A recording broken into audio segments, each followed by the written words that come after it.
আসসালামু আলাইকুম। লারিবি কিচেনে আপনাদের স্বাগতম।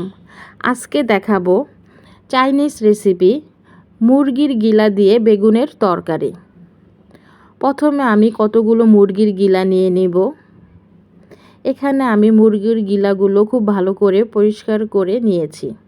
এখন একটি কড়াইতে তেল গরম করে নেব। তেলটি গরম হয়ে আসলে এখন এর মাঝে দিয়ে দিব পেঁয়াজ কুচি।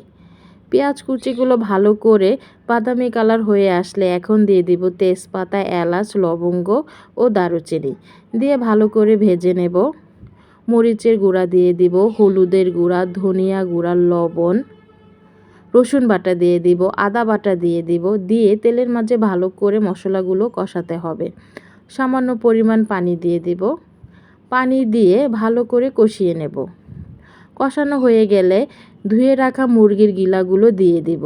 দিয়ে ভালো করে নেড়েচেড়ে ঢাকনা দিয়ে ভালো করে কষাতে হবে। কষানো হয়ে গেলে কেটে রাখা বেগুনগুলো দিয়ে দিব। দিয়ে ভালো করে নেড়েচেড়ে ঢাকনা দিয়ে ঢেকে দেব 15 থেকে 20 মিনিট। তরকারিগুলো কষানো হয়ে গেলে এখানে আমি সামান্য পরিমাণ পানি দিয়ে দেব।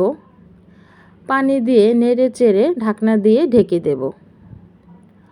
5 মিনিট পর ঢাকনা উঠিয়ে এখন দিয়ে দিব 2-3টা কাঁচামরিচ দিয়ে ঢাকনা দিয়ে ঢেকে দেব। 5 মিনিট পর আবার ফিরে আসব। এখন একটু নেড়েচেড়ে দেব। দিয়ে এখন দিয়ে দিব ভেজে রাখা জিরার গুঁড়া 1 চামচ। জিরা গুঁড়ো দিয়ে ভালো করে নেড়ে দেব। তরকারিটা প্রায় হয়ে এসেছে। এখন কেটে রাখা ধনিয়া পাতা দিয়ে দেব।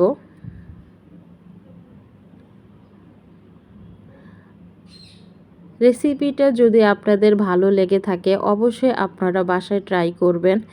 এখন আমাদের চ্যানেলটিতে সাবস্ক্রাইব করে দিবেন। আল্লাহ হাফেজ।